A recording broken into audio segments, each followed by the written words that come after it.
Assalamualaikum warahmatullahi wabarakatuh. Halo semuanya, selamat datang di pembelajaran IPA Terpadu. Gimana kabar kalian hari ini? Semoga kalian semua yang sedang menonton video ini dalam keadaan sehat walafiat. Amin. Hari ini kita akan mempelajari bab tentang partikel penyusun benda mati dan makhluk hidup. Apa saja yang akan kita pelajari pada bab ini, yaitu partikel dalam benda dan makhluk hidup, atom dan partikel penyusunnya, prinsip pembentukan molekul dan ion, juga sifat zat dan hubungannya dengan partikel penyusun dan strukturnya. Sebelum kita masuk materi, kita perhatikan dulu ya gambar berikut ini. Nah, kalian semua sudah tahu kan ini gambar apa? Ya, betul. Ini adalah gambar sebuah bangunan atau rumah. Nah, dari gambar ini kita bisa mengambil kesimpulan kalau rumah terdiri dari berbagai macam partikel seperti kerikil, semen, batu bata, kayu, dan juga pasir. Nah, selanjutnya kita akan masuk ke dalam subbab partikel dalam benda dan makhluk hidup. Kita lihat dulu gambar berikut ini. Nah, di sini ada gambar penggaris plastik dan juga daun, di mana keduanya sama-sama terdiri atau tersusun dari partikel-partikel yang sangat kecil, sama seperti gambar rumah sebelumnya. Nah, daun ini di dalamnya mengandung kloroplas, di mana kloroplas ini mengandung molekul-molekul klorofil yang terdiri dari atom magnesium dan atom karbon yang saling berikatan. Nah, dari tadi kita sudah menyebut partikel, atom, dan lain-lainnya. Apa sih itu? Jadi, partikel ini merupakan bagian terkecil dari suatu materi yang masih mempunyai sifat materi itu. Partikel dapat berbentuk atom, molekul, dan juga ion. Atom adalah bagian terkecil dari suatu unsur yang masih memiliki sifat unsur tersebut. Molekul sendiri merupakan gabungan antara dua atau lebih atom melalui ikatan kimia tertentu. Nah, untuk contoh molekul dan atom sendiri, kalian bisa lihat di sebelah kiri. Di situ ada contoh dari molekul air, di mana molekul air ini terdiri dari dua atom hidrogen dan satu atom oksigen yang dihubungkan melalui ikatan kimia tertentu. Nah, untuk atom sendiri contohnya yaitu ada atom hidrogen. Nah, setiap benda memiliki kandungan bahan atau zat yang terdiri dari unsur dan senyawa berbeda. Kita bisa lihat contoh gambar ada kentang dan juga kayu, yang dimana keduanya punya perbedaan dari bentuk dan juga strukturnya atau teksturnya. Nah, kenapa? Karena zat-zat yang terkandung di dalamnya ini punya perbedaan jumlah dan jenis atom penyusunnya. Nah, sifat-sifat bahan yang berbeda ini dapat disebabkan oleh perbedaan ikatan atau perbedaan struktur molekul-molekul penyusunnya. Selanjutnya, kita akan masuk ke dalam subbab atom dan partikel penyusunnya. Nah, atom sendiri tersusun atas partikel-partikel penyusun atom, yaitu ada neutron, proton, dan elektron. Struktur atom sendiri terdiri dari inti atom dan kulit atom. Nah, untuk proton, dia itu mengandung muatan positif, sedangkan neutron dia tidak mempunyai muatan. Untuk elektron, dia mengandung muatan negatif. Nah, elektron sendiri bergerak mengelilingi inti atom. Selanjutnya ada teori perkembangan atom, di mana teori perkembangan atom ini ada 5. Yang pertama kita akan bahas dulu mengenai teori perkembangan atom menurut John Dalton, di mana John Dalton berpendapat kalau atom ini sebagai bola pejal dan merupakan bagian terkecil yang tidak dapat dibagi lagi. Nah, setiap unsur terdiri atas atom-atom yang identik satu sama lain.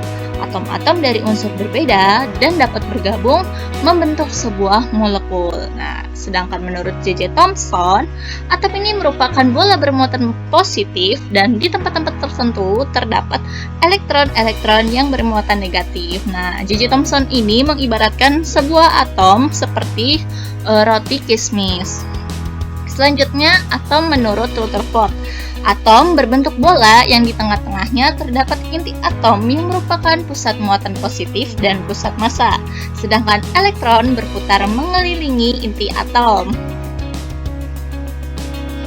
Yang keempat, ada teori atom menurut Niels Bohr, di mana terdiri atas inti atom yang menjadi pusat massa atom dan pusat muatan positif.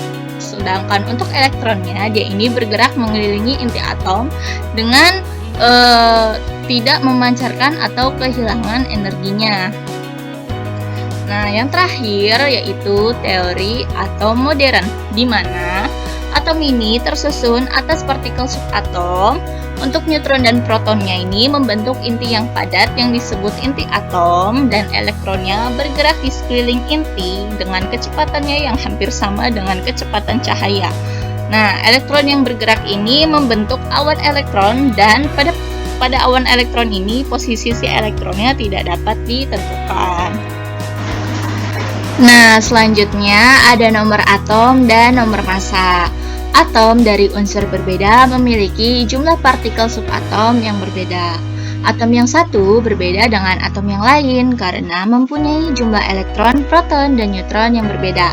Jika dua atom mempunyai massa atom yang berbeda, maka jari-jari kedua atom akan berbeda. Nah, teman-teman, kalau untuk mencari nomor atom, nomor massa, dan jumlah neutron bisa lihat pada layar ya. Nah, di sini ada gambar yang menunjukkan huruf X, huruf A, dan huruf Z, di mana huruf X ini melambangkan unsur dari atom itu, dan huruf A ini merupakan nomor massanya, dan untuk Z ini merupakan nomor atomnya. Nah, ini adalah tabel periodik, di mana teman-teman bisa lihat di sini banyak sekali lambang unsur dan nomor atomnya. Nah, selanjutnya kita akan masuk ke dalam subbab prinsip pembentukan molekul dan ion. Nah, ini adalah gambar konfigurasi elektron, di mana konfigurasi elektron adalah susunan elektron berdasarkan kulit atau orbital dari suatu atom. Nah, posisi elektron pada kulit-kulit atom dimulai dari kulit terdalam atau yang mempunyai energi paling rendah. Nah, pada gambar ini teman-teman bisa lihat kalau di sini ada gambar inti atom, dan di sini ada kulit pertama yang dimana mempunyai energi paling rendah atau yang punya elektron paling sedikit. Maksimal di kulit pertama ini hanya ada 2 elektron. Nah, untuk kulit keduanya ini punya maksimal 8 elektron, dan untuk kulit ketiganya ini punya maksimal 18 elektron. Nah, tiap-tiap dari kulit pertama, kulit kedua, dan kulit ketiga ini dilambangkan oleh huruf, di mana kulit pertama dilambangkan dengan K, kulit kedua dilambangkan dengan huruf L, dan kulit ketiga dilambangkan dengan huruf M. Selanjutnya kita akan membahas ion dan ikatan ion. Nah, kation atau ion yang bermuatan positif, dan anion ini ion yang bermuatan negatif. Nah, senyawa yang terbentuk dari kation dan anion ini disebut sebagai senyawa ion. Gaya tarik-menarik antara kation dan anion dalam senyawa ini disebut ikatan ion. Nah, garam ini merupakan senyawa ion yang dimana terbentuk dari ion natrium dan ion klorida. Nah, karena adanya gaya tarik-menarik atau ikatan ion ini, ion natrium dan ion klorida ini nantinya akan mengkristal membentuk sebuah garam. Nah, untuk kasus lainnya, pada atom klorin, dia ini mempunyai 7 elektron pada kulit atom M, yang membuatnya tidak stabil. Dan untuk membuat atom klorin ini menjadi stabil, maka atom klorin ini harus menggunakan bersama satu elektronnya dengan atom klorin lain, sehingga membentuk molekul Cl2. Nah, proses pembentukan ikatan kimia seperti atom klorin ini yang dimana menggunakan bersama elektron oleh 2 atom ini disebut sebagai ikatan kovalen. Senyawa yang antar atomnya berikatan kovalen ini disebut dengan senyawa kovalen. Nah, selanjutnya kita akan masuk ke dalam subbab terakhir, yaitu sifat zat dan hubungannya dengan partikel penyusun dan strukturnya. Adapun sifatnya itu ada sifat fisika dan sifat kimia. Untuk sifat fisikanya sendiri terdiri dari kerapatan, viskositas atau kekentalan, kekerasan, titik didih, elastisitas, titik beku, daya hantar, titik leleh, dan juga kemagnetan. Untuk sifat kimianya sendiri ini terdiri dari kestabilan, kereaktifan, dan juga korosivitas. Nah, sekian dulu pembelajaran hari ini. Terima kasih sudah menonton video ini dan sampai jumpa pada video selanjutnya. Bye-bye. Wassalamualaikum warahmatullahi wabarakatuh.